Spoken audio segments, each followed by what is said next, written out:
Estás en un proceso de venta con un cliente. Estás enseñando productos, producto A, producto B, producto C. El cliente a todo te dice que bueno, más o menos que le gusta, pero tú no sabes realmente si a alguno le ha gustado especialmente o a alguno le ha desagradado. Hay una herramienta en comunicación no verbal científica que se llama Sanpaku.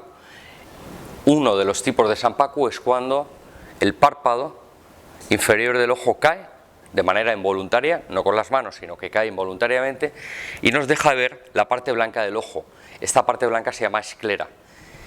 Este gesto, esta sensación que le produce a la persona que realmente se le cae el párpado es una sensación de desagrado intensa.